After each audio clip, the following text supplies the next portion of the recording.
personnage le plus terrible du XIVe siècle fut sans doute Tamerlane, un conquérant farouche et implacable qui fut nommé terreur du monde. Il dévasta l'Asie de la Syrie à la Turquie, alla jusqu'aux confins de la Chine et de Moscou à Delhi.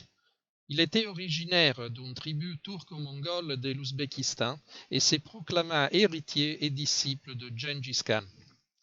Il est enseveli à Samarcande, capitale de son empire, sur la route de la soie, l'antique voie commerciale qui reliait la Chine à la Méditerranée. L'historien Paolo Giovio nous raconte dans ses Elogia virorum bellica virtute illustrium que Tamerlane, lorsqu'il assiégeait une ville, faisait déployer dès les premiers jours un drapeau blanc, comme signe de pardon si tout se rendait volontairement. Si ce n'était pas le cas, au bout de quelques jours, son armée hisserait des drapeaux rouges pour annoncer la mort, non de tous les habitants de la ville, mais de ses dirigeants et de ses soldats.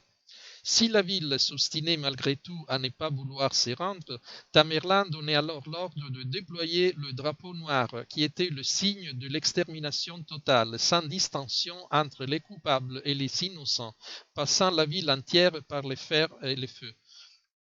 L'épidémie de coronavirus, qui en l'espace de quelques semaines s'est déchaînée sur le monde, nous rappelle le drapeau blanc de Tamerlane.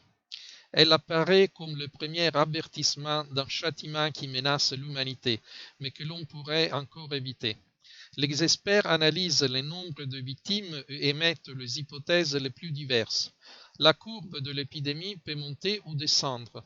Après l'été, le virus se présentera sous une forme plus atténuée, selon certains, ou sous une forme plus violente, comme ce fut le cas pour la grippe espagnole, selon d'autres.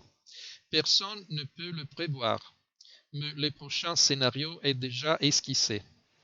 L'économie mondiale s'effondre alors que, comme l'écrit Massimo Giannini sur La Repubblica du 17 mars, l'Europe des Lumières et des pères fondateurs de Ventotene, juste, libre, solidaire, vaincue par un ennemi invisible et insaisissable. Nous sommes en guerre, a répété à 6 reprises le président français Emmanuel Macron, battant le rappel contre un ennemi invisible et insaisissable qui nous attaque. Tous les observateurs admettent avec inquiétude que l'économie mondiale est en débâcle. Selon Federico Fubini, le glissement de terrain profond des marchés nous indique que le Covid-19 entraîne une récession mondiale. Tandis que Federico Rampini écrit sur La Repubblica du même jour, la banque centrale la plus puissante du monde est impuissante. Les tentatives désespérées de la Federal Reserve de freiner la panique sur les marchés ont échoué. L'économie mondiale s'effondre. Une récession violente va arriver. Sommes-nous à la veille d'un krach économique? Et si dans certains pays européens l'effondrement du système de santé était intimement lié à l'effondrement de la zone euro, quelles pourraient être les conséquences dans les villes européennes?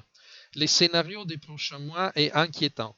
Il semble que sont l'ère de ce que Stefan Zweig appelle des moments fatals de l'histoire, des ères saturées de potentiels dramatiques et pleines de destin, lorsqu'une quantité incommensurable d'événements se concentre dans un très court laps de temps, comme l'électricité de toute l'atmosphère au bout du paratonnerre.